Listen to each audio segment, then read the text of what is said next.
What if I told you that a single wrong step, one awkward landing, could end your career, change the way you walk forever, and even steal the simple joy of running with your kids? Most people think of the knee as just a hinge. Bend, straighten, done. But hidden inside is a tiny structure, the ACL, that silently controls the stability of your entire leg. And here's the shocking truth. It doesn't take a brutal football tackle or a car crash to tear it apart. 70% of ACL tears happen with no contact at all. Just you, your body weight, and gravity conspiring in one unlucky moment. In this video, we're going to peel back the curtain and take you inside a real human knee. What you'll see may forever change the way you think about movement, injury, and prevention. Welcome to the Wellness Way, where we dive into the hidden truths of the human body. If you're ready to face what most people never dare to look at, and learn how to protect yourself from one of the most devastating injuries, then stick around until the end. And don't forget to hit that subscribe button to support this channel, so we can keep bringing you more shocking insights and life-changing knowledge. I used to think of the knee as a simple hinge. You bend it, you straighten it, and that's about it. But when I watched the dissection of a real human knee, I realized how wrong I was. Inside that joint lies one of the smallest but most important structures in the entire body, the anterior cruciate ligament, or ACL. Seeing it up close for the very first time was both fascinating and unsettling. It was no longer just a term I had heard in sports injuries or medical shows. It was right there, stretched between the bones, holding the joint together like a hidden guardian. What shocked me most was the realization of how fragile this guardian really is. The ACL is no thicker than your thumb, yet it controls the stability of your whole leg. And here's the part that stopped me in my tracks. It doesn't always take a violent collision to tear it. For years, I believed ACL injuries were the result of brutal football tackles or car accidents. But the truth is much scarier. Around 70% of ACL tears happen without any contact at all. That means no hard hit, no obvious crash, just your own body weight landing in the wrong position, or a sudden twist you didn't see coming. I started thinking back to the times I played basketball or soccer with friends. The clumsy landings, the awkward pivots, the times I felt my knees buckle for just a second before I brushed it off and kept playing. Suddenly, those memories felt like near misses. I imagined what would have happened if my ACL had snapped in that moment. The surgery, the months of rehab, the possibility of never playing again, it all became real in a way I had never considered before. What struck me even deeper was how deceptive the knee looks from the outside. From the surface, it's just skin, a kneecap, maybe a bit of swelling after a hard workout. But beneath that simple exterior is an intricate web of ligaments, cartilage, and bone all working together. The ACL doesn't just connect bone to bone. It actually dictates what your knee can and cannot do. It says you can move this far, but no further. It prevents the shin bone from sliding too far forward, it resists excessive twisting, and it stops your knee from hyperextending. It defines your safe range of motion. Without it, your leg becomes unstable, unpredictable, and vulnerable to further damage. Watching the cadaver knee being rotated, pulled, and tested was like seeing the truth revealed. When the instructor tugged on the tibia and you could actually watch the ACL tighten to stop the bone from sliding, it was surreal.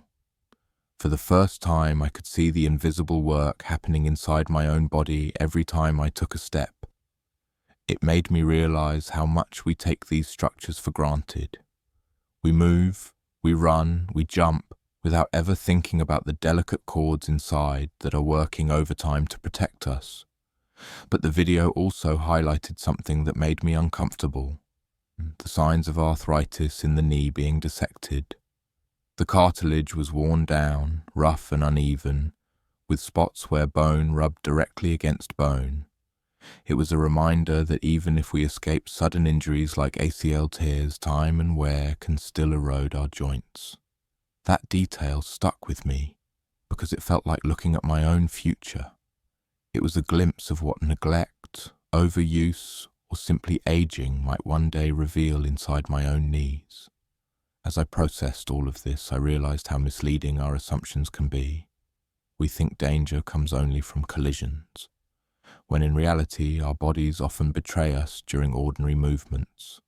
We think strength comes from building big muscles but ignore the small stabilizers that quietly keep everything aligned.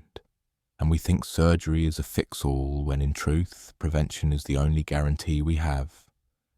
That realization created a shift in how I saw my own fitness. I couldn't unsee the vulnerability of the ACL, and I couldn't pretend it wasn't my responsibility to protect it.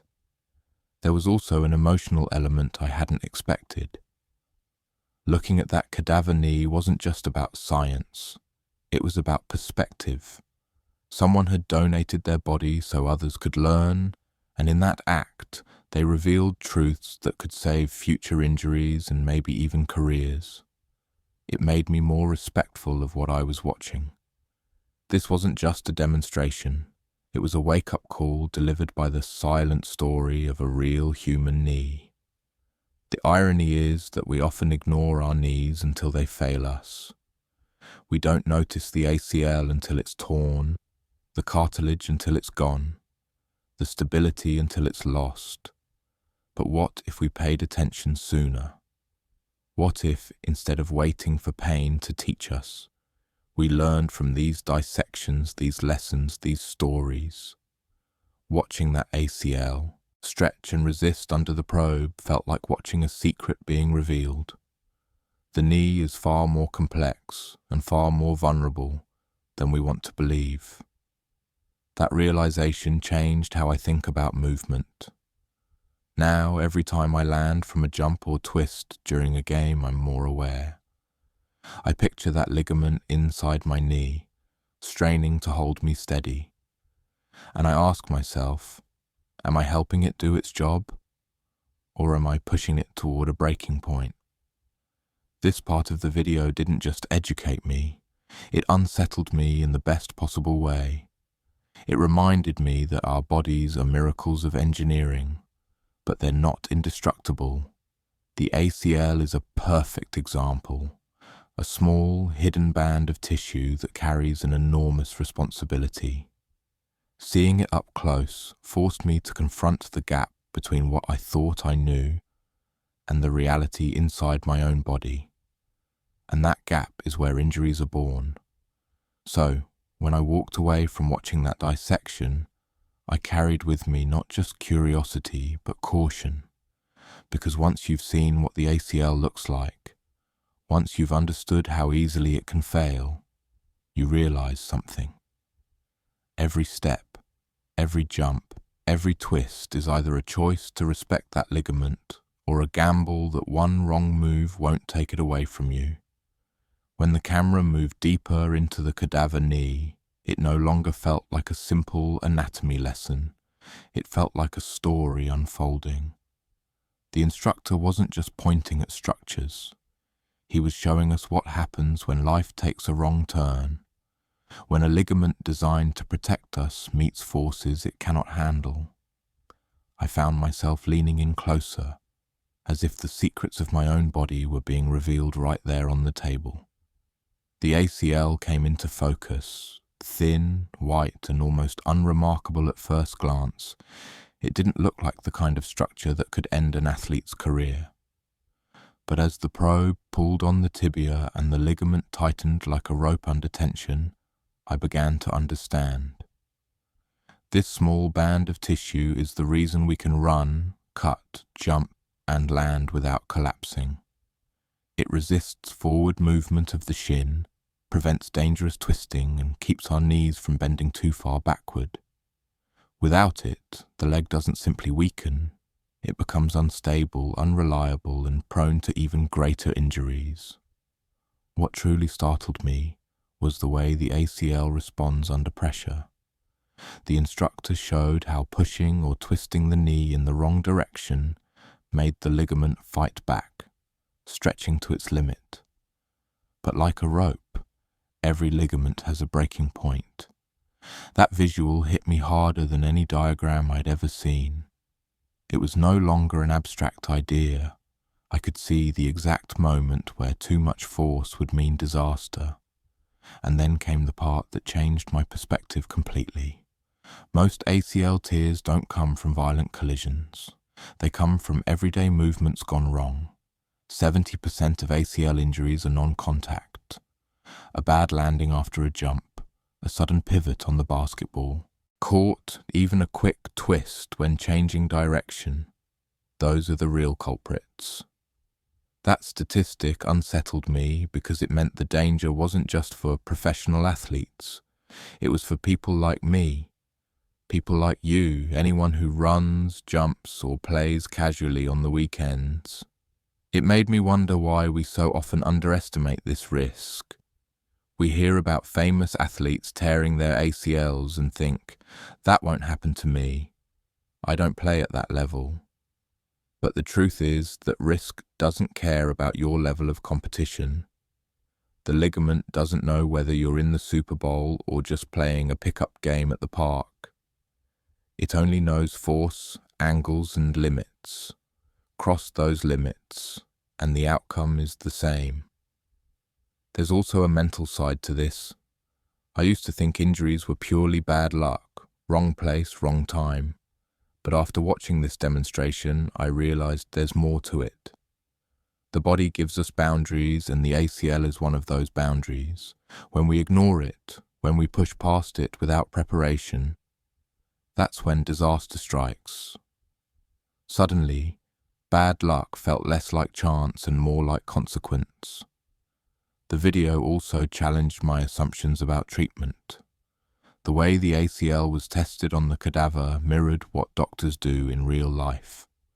The anterior draw test, where they pull the shin bone forward to see if it stops, suddenly made sense to me. I could see how a healthy ACL provides that strong, unmistakable endpoint. And I could see how a torn ACL would fail to do so, leaving the knee sliding forward in a way it never should. What looked like a simple tug from the outside was, in reality, a test of the body's internal safety mechanism. Reflecting on that, I couldn't help but think about the people I know who've had ACL injuries. Friends who limped off the field, who wore bulky braces, who faced months of rehab. I used to think their struggle was mainly physical. Now I realized it was also emotional. To know that one small ligament inside your body has failed you, and that your movements are no longer safe, must be terrifying. The cadaver knee showed me not just the science of that injury, but the human cost behind it. Another part that stuck with me was how the instructor linked the ACL to everyday stability. He explained that ligaments aren't just connectors. They define how far joints can move. That means every time you step, cut, or twist, the ACL is setting the rules of the game. If you stay within the rules, your body holds up. Break them, and the ACL snaps. That framing stayed with me because it turned the ligament from a passive structure into an active guardian. It made me realize that protecting it isn't optional, it's essential. And yet, here's the paradox. We spend hours training our big muscles, chasing strength and performance, while neglecting the small stabilizers that quietly keep everything aligned. We obsess over lifting heavier, running faster, jumping higher, but forget the very structure that allows us to do all of those things safely. That disconnect is part of why so many injuries happen, even at the highest levels of sport. The dissection left me with a sense of responsibility. If the ACL is truly this important, then How we treat our bodies day to day determines whether it holds or breaks. And that isn't just about athletes. It's about anyone who values movement, parents chasing their kids, workers lifting on the job, weekend warriors staying active. We all depend on this hidden ligament, whether we realize it or not. Watching the probe pull on that ligament, watching it resist until the tension became unbearable, I couldn't help but think of the moments in my own life where I pushed my body without thinking.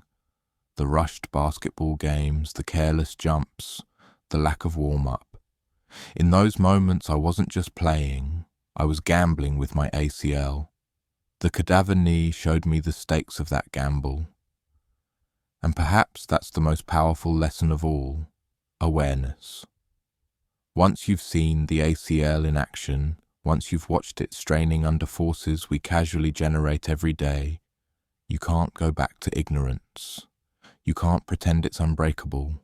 You can't shrug off the risk. Instead, you start to move differently, to train differently, to live with a greater respect for the hidden structures that keep you standing tall. For me, that respect came not from fear but from clarity. The dissection wasn't meant to scare, it was meant to reveal. And what it revealed was both sobering and empowering. The ACL is fragile, yes, but understanding its role gives us the power to protect it. And that knowledge, once gained, changes everything about the way you see your own body. When the dissection shifted from showing how the ACL works to explaining what happens after it tears, the tone of the video changed. It was no longer just about anatomy. It became about choices, consequences, and the search for solutions. And for me, that was the part that hit hardest. Because while the science of injury is fascinating, the reality of living with one is something else entirely. The instructor began explaining the different options for rebuilding a torn ACL, and each one felt like opening a door with both hope and risk waiting on the other side. The first door is using your own tissue, what doctors call an autograft. They can take part of your hamstring tendon or your patellar tendon and use it to create a brand new ACL. On paper, that sounds almost miraculous. Your body donating from itself to heal itself. But as he described the process, I started to picture the trade-offs. The hamstring graft, while incredibly strong, can leave you with reduced strength in the very muscle you rely on for running and stability. The patellar tendon graft, on the other hand, often causes long-lasting pain in the front of the knee, sometimes for over a year. So yes, you get a strong new ACL, but you might also inherit a whole new set of problems. Then there's the second door, using donated tissue from a cadaver, known as an allograft. At first glance, this option sounds ideal. No harvesting from your own body, no additional damage to your muscles or tendons, and usually less post-surgical pain. But the downside is sobering. These grafts carry a higher risk of re-rupture, meaning you could go through the entire ordeal only to end up back where you started. The thought of that possibility made me uneasy. It's like fixing a broken lock with a borrowed key. You can use it, but will it hold up when you really need it? Listening to these pros and cons, I realized how unfairly complicated these decisions are. Imagine being a young athlete with dreams of playing at the highest level, suddenly forced to choose between a painful recovery, reduced strength, or a higher chance of tearing your ACL again. It's not just a medical decision, it's a life decision. And it made me appreciate just how much courage it takes to face surgery, knowing the path forward is uncertain no matter what you choose. But here's what stood out most to me. While surgery can rebuild an ACL, nothing is as powerful as prevention. That was the message that really sank in. Because the video didn't stop at treatment, it turned toward what we can do to reduce the risk of tearing an ACL in the first place. And this is where hope entered the conversation. Neuromuscular training. Before watching, I had barely heard of the term, but the way the instructor explained it made me realize it's not some complicated program reserved for elite athletes. It's practical, doable, and effective for anyone. The concept is simple. Train your brain and muscles to communicate better, so your body reacts in safer, stronger ways during movement. The reality is powerful. Studies show this kind of training can reduce the risk of ACL injuries by more than 50%. Think about that, cutting your risk in half just by teaching your body to move smarter. That idea changed how I looked at training. It's not just about getting stronger or faster anymore. It's about protecting the very structures that allow you to move in the first place. The exercises themselves sound almost ordinary. Plyometrics to build explosive power, landing drills to practice safe mechanics, balance work to stabilize the body, and strength training to ensure the hamstrings and quadriceps are in harmony. But what struck me is how these ordinary drills are often skipped. We chase the exciting workouts, the heavy lifts, the sprints, the game day performances, while neglecting the foundation that keeps our knees intact. Watching this video made me realize that skipping these basics isn't just lazy. It's reckless. I started thinking about my own habits. How often had I jumped into a game without warming up? How often had I trained only my quads because I wanted bigger muscles, ignoring the hamstrings that quietly guard my ACL? The answer was embarrassing, and it made me see prevention not as optional extra work, but as the most important work. Because no matter how strong or fast you are, one bad movement can undo it all. The part about muscle balance especially hit home. The instructor explained how people with stronger quadriceps but weaker hamstrings are more vulnerable to ACL injuries. That imbalance means the hamstrings can't effectively stop the shin bone from sliding forward, the very movement the ACL is designed to prevent. Suddenly, it wasn't just about athletes. It was about me, my workouts, and my priorities. I realized that building symmetrical strength isn't just about looking balanced. It's about being safe. And then I thought about the bigger picture. If neuromuscular training can cut injuries in half, what would happen if every young athlete, every weekend player, every person who loves movement made it part of their routine? How many surgeries could be avoided? How many careers could be saved? How many lives could be lived with less pain, less fear, and more freedom? That possibility filled me with optimism, but it also raised a deeper question. Why don't we treat prevention as seriously as we treat treatment? We spend billions on surgeries, rehab, and recovery, but far less on teaching people how to move safely. The dissection made me believe that needs to change, because once you see what a torn ACL looks like, once you understand the consequences, prevention no longer feels like a suggestion. It feels like a responsibility. As the video closed, I found myself imagining the future. With advances in surgical techniques, maybe one day we'll have grafts that are stronger, faster to heal, and less painful. Maybe we'll even create synthetic ligaments that don't break at all. But until that future arrives, the best protection we have is knowledge and preparation. And that begins with something as simple as balance drills, landing practice, and respecting the limits of our bodies. For me, that message was both sobering and inspiring. Sobering because it reminded me how close we all are to injury every time we move carelessly. Inspiring because it showed me that I can do something about it, starting today. The ACL may be fragile, but our choices, how we train, how we move, how we prepare, can make it stronger than it's ever been. So now, when I lace up my shoes, I don't just think about the game ahead. I think about the hidden ligament inside my knee, quietly holding everything together. And I remind myself, prevention is not just about avoiding injury. It's about protecting the freedom to move, to run, to play for years to come. That, to me, is the real lesson of the cadaver knee. When I look back on everything I learned from that dissection of a real human knee, one truth keeps echoing in my mind. The ACL is small, but its impact is enormous. It's easy to overlook it because you can't see it, can't feel it during your daily life, and probably never think about it until something goes wrong. But once you understand what it does and how quickly it can fail, you realize it deserves far more respect than most of us give it. For me, the biggest lesson was about perspective.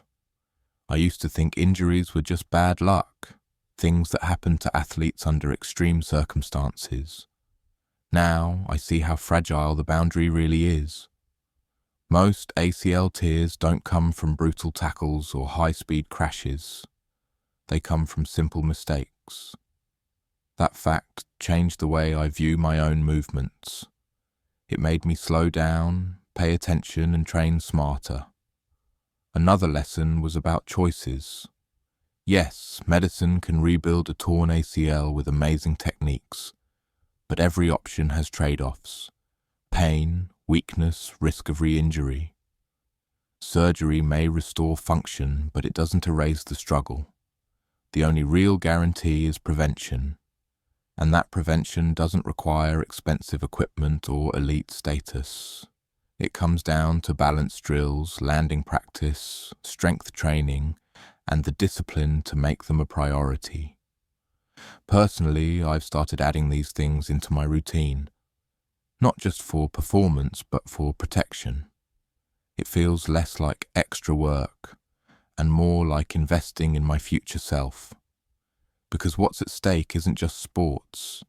It's the ability to walk, run, play, and live without fear of instability. The deeper message I took away is this: our bodies are miracles of engineering, but miracles need maintenance. Respecting the ACL is really about respecting the gift of movement. If we wait until it's torn to care, we've already lost too much. If we care now, through awareness and consistent training, we give ourselves the best chance to stay active, strong, and free. So here's my question for you. When was the last time you actually thought about how you land, how you twist, or how balanced your training really is? Your answer might reveal whether you're protecting your ACL or unknowingly putting it at risk. I'd love to hear your thoughts.